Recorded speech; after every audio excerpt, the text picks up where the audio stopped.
네, 오늘은 좀 특별한 텍스트 속으로 함께 들어가 볼까 합니다. 바로 티벳 사자에서 1부인데요. 기도라는 행위의 본질부터 시작해서 삶의 마지막 순간, 그리고 그 이후 펼쳐지는 의식의 여정, 특히 투명한 빛이라는 개념까지 정말 깊고 흥미로운 내용들을 다루고 있습니다. 단순히 정보를 전달하는 걸 넘어서 당신의 지적 호기심을 자극하고 또 존재에 대한 새로운 관점을 제시할 수 있을 거라 기대합니다. 자, 그럼 이 심오한 세계를 함께 탐험해 볼까요? 네, 오늘 살펴볼 부분이 정말 티베트 불교의 정수가 담긴 내용이라고 할 수 있습니다. 우리가 보통 생각하는 기도의 의미, 그걸 좀 새롭게 보고요. 또 죽음이라는 피할 수 없는 과정을 어떻게 받아들이고 준비해야 하는지, 그리고 바르도라고 불리는 사후 중간계 상태, 그리고 거기서 마주하는 근원적인 의식의 빛, 그 투명한 빛의 중요성을 아주 구체적으로 설명하고 있거든요. 표면적인 이해를 넘어서 우리 존재의 근본을 탐색하는 그런 시간이 될 것 같습니다. 네, 첫 부분부터 아주 흥미로웠어요. 그 기도에 대한 정의가 굉장히 새롭던데요. 보통은 신이나 부처님께 뭔가 이렇게 비는 거잖아요.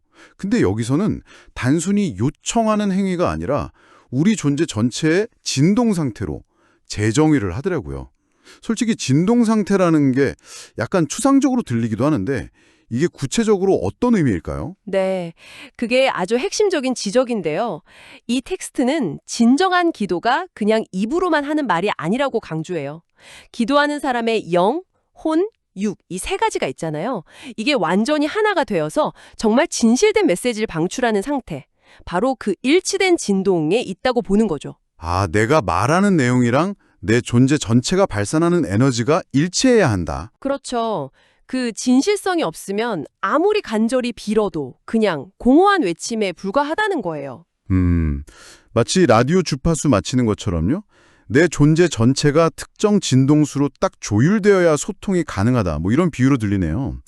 인터넷이나 전기를 쓰려면 양방향 연결이 필수적인 것처럼 기도 역시 나와 기도 대상 사이에 명확한 소통 채널이 열려야 한다는 비유도 인상 깊었어요. 정확합니다. 그래서 텍스트에서는 맹목적인 믿음은 좀 위험하다고까지 얘기해요. 그러니까 지성적인 이해나 성찰 없이 무조건 믿는 거요. 그건 일방통행 같아서 응답을 받기 어렵다고 지적하죠. 내가 기도하는 대상이 진짜 내 기도를 듣고 있는지 신뢰할 만한지조차 확인하려 하지 않는다면 그렇죠. 연결이 어렵겠네요. 네. 근데 여기서 더 흥미로운 점은요. 그 기도 대상을 신뢰할 만한지 확인하는 과정조차도요. 실은 그 대상을 검증한다기보다는 뭐랄까, 내가 그들의 도움, 그 에너지를 온전히 받아들일 수 있도록 내 내면의 수신 구조를 닦는 과정이라고 설명해요. 와, 잠깐만요. 그럼 기도의 효과가 신이나 부처의 능력에 달린 게 아니라 오히려 기도하는 나 자신의 상태, 내가 얼마나 잘 받아들일 준비가 되어 있는지에 달려 있다는 거네요. 바로 그거죠. 이야, 그럼 기도는 수동적인 요청이 아니라 연결을 만들어내는 굉장히 능동적인 행위라고 볼 수 있겠군요. 맞습니다. 신은 언어를 알지 못한다. 그러나 너의 가슴, 즉 의미와 진동을 안다. 라는 구절이 있었는데 이 맥락에서 더 깊게 와닿네요. 네, 그렇죠. 결국 기도는 내면의 정렬 상태, 진실성, 그리고 열린 수신 준비 상태, 이게 관건이라는 통찰을 주는 거죠. 이것만으로도 우리가 기도라고 부르는 행위에 대해서 다시 생각해 볼 여지가 참 많습니다. 자, 그럼 이제 좀 더 구체적인 상황으로 들어가 보죠. 바로 죽음의 순간입니다. 임종시에 붓다와 보살들에게 도움을 청하는 기도가 나오는데 그 전에 아주 특별한 준비 과정이 필요하다고 해요. 삼보를 바치는 것이라고 하는데요. 이게 그냥 불상, 경전, 스님들 이런 걸 의미하는 건가요? 아니면 더 깊은 뜻이 있는 걸까요? 표면적으로는 그게 맞습니다. 불, 법, 승, 부처님, 가르침, 승려 공동체.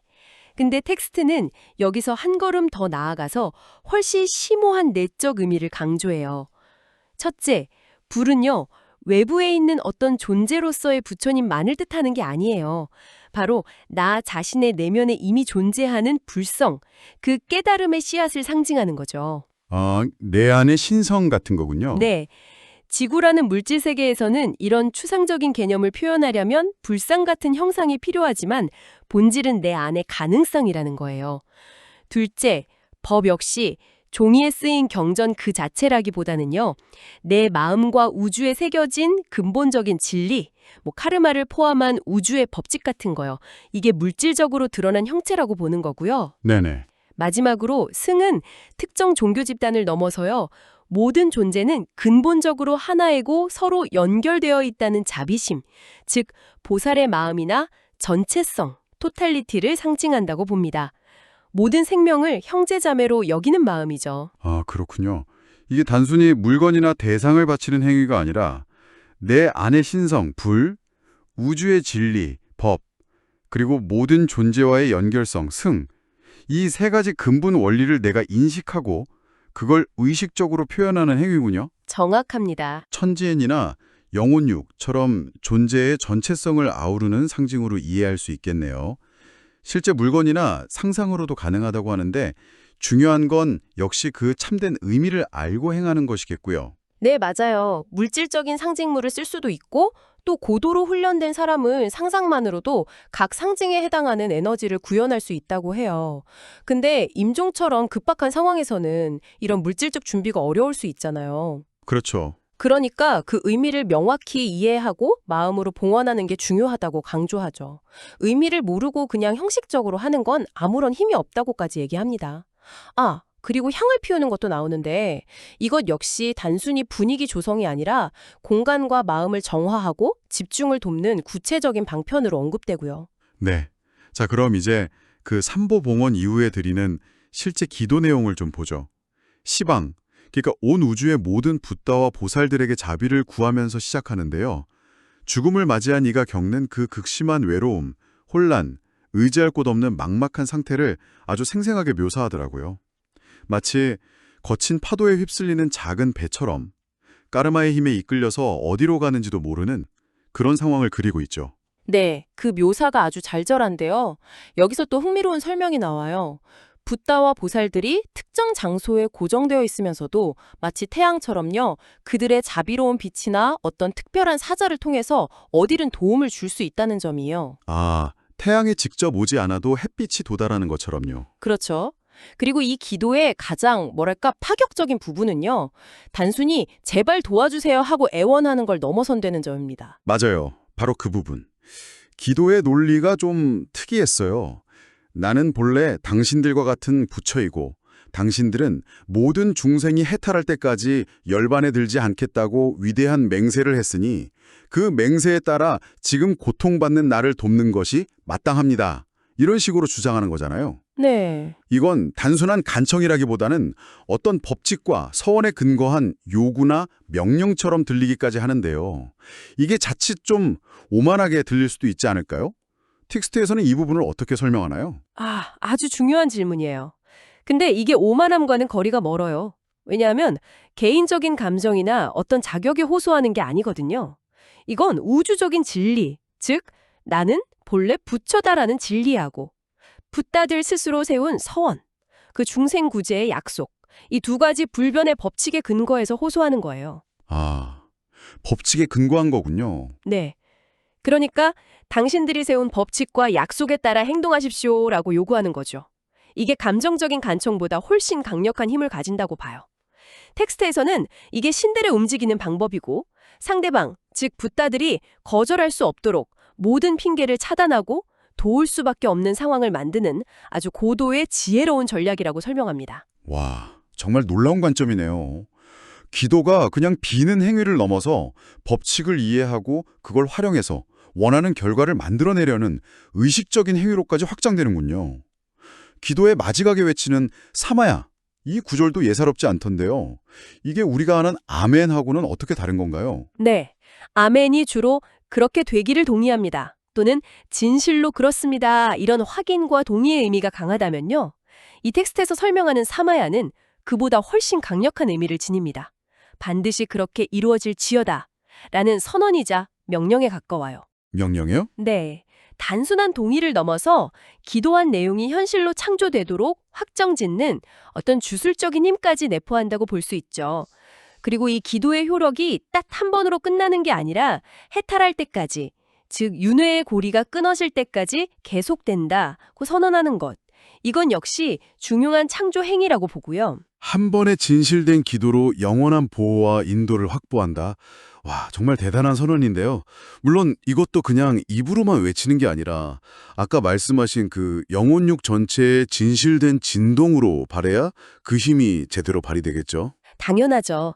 형식적인 말이 아니라 존재 전체에서 우러나오는 진실된 외침이어야 한다는 점이 계속 강조됩니다. 자, 이제 죽음 직후의 상태, 바르도라고 불리는 중간계에 대한 설명으로 넘어가 보겠습니다. 이 텍스트에 따르면 숨이 멈는 순간 아주 중요한 체험이 기다리고 있다고 하는데요.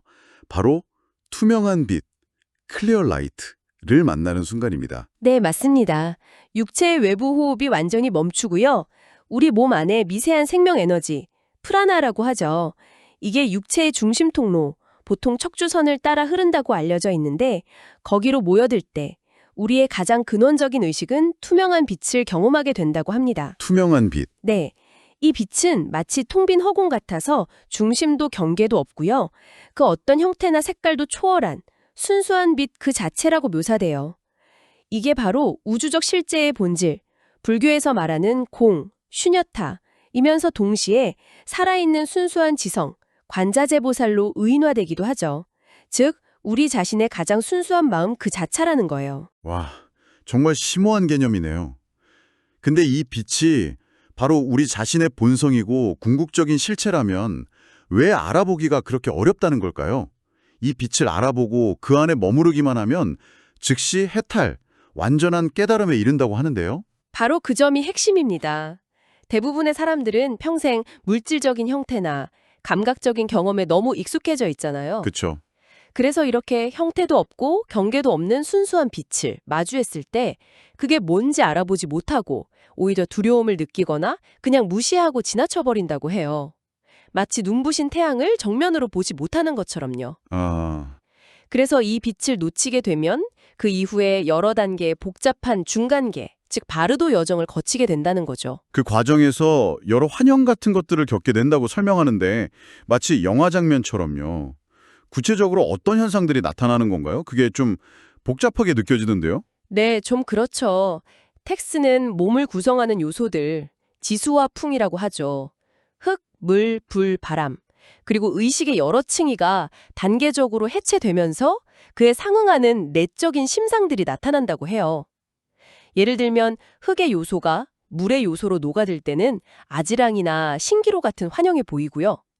물이 불로 해체될 때는 자욱한 연기가, 불이 바람으로 해체될 때는 어둠 속 반딧불처럼 반짝이는 빛들이, 바람이 의식 속으로 녹아들 때는 밝은 촛불 같은 심상이 나타난다고 해요. 네.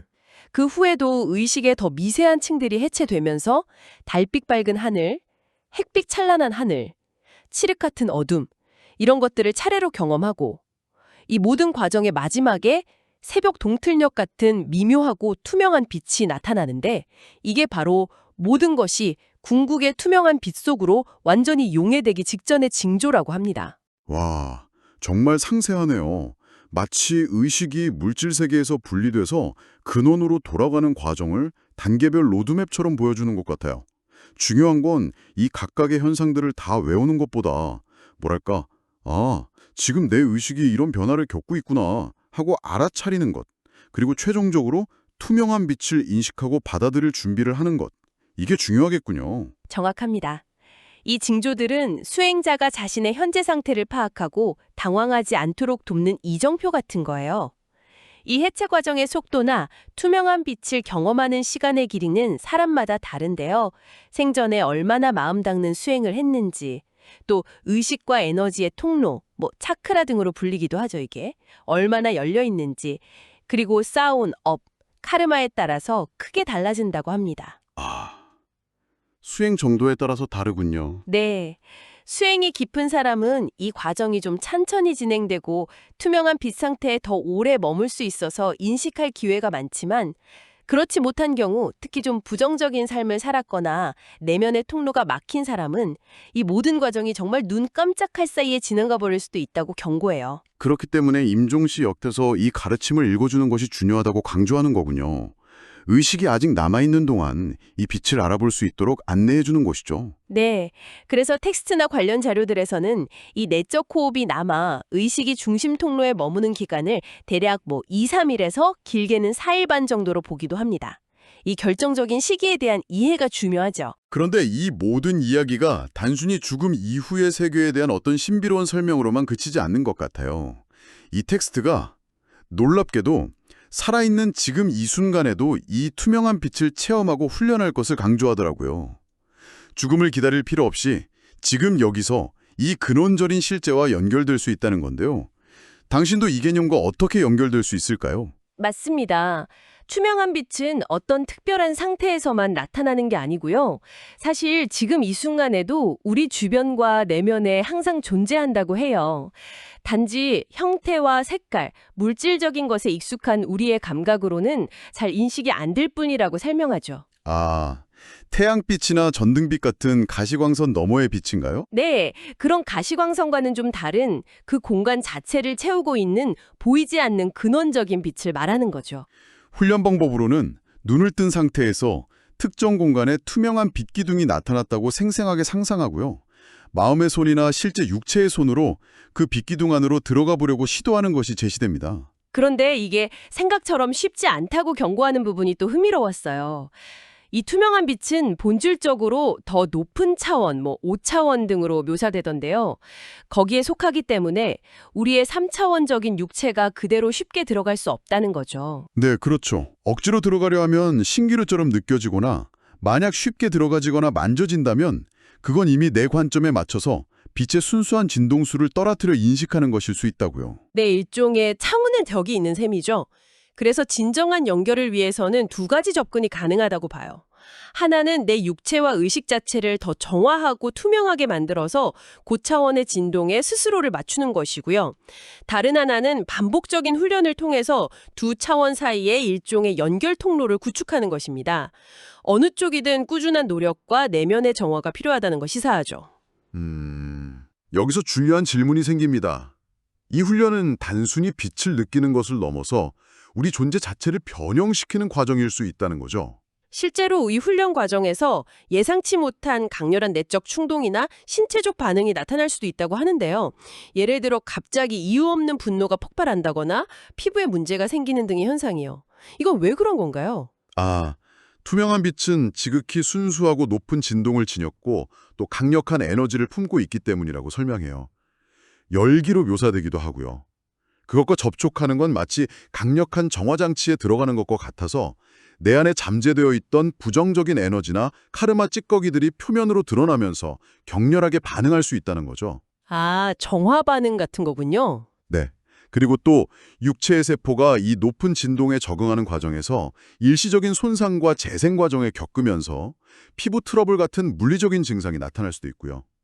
따라서 이 훈련은 단순히 죽음을 대비하는 차원을 넘어서 현재 우리의 의식 수준을 높이고 물질 너머의 실제를 감각하는 능력을 개발하는 강력한 도구이지만 동시에 준비되지 않은 상태에서 무분별하게 접근하는 건 오히려 부담이나 위험을 초래할 수도 있다는 점을 인지하고 신중하게 접근할 필요가 있겠습니다. 네, 오늘 우리는 티벳 사자에서의 일부를 통해 정말 깊은 이야기들을 나눠봤습니다. 기도가 단순한 소원 빌기를 넘어선 존재의 진동이자 창조 행위라는 점, 삼보에 담긴 그 우주적인 의미, 죽음의 과정에서 마주하는 찬란하지만 알아보기 어려운 투명한 빛의 중요성, 그리고 이 모든 것이 지금 여기 우리의 삶과 수행을 통해 연결될 수 있다는 가능성까지 살펴보았습니다.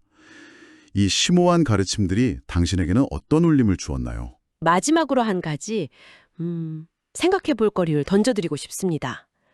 이 텍스트는 궁극적으로 우리의 의식 상태와 알미, 경험의 질을 결정한다고 말하잖아요. 네, 죽음 이후의 세계에서조차 우리가 무언가를 모르거나 인식하지 못하면 그것을 경험할 수 없다는 것이죠.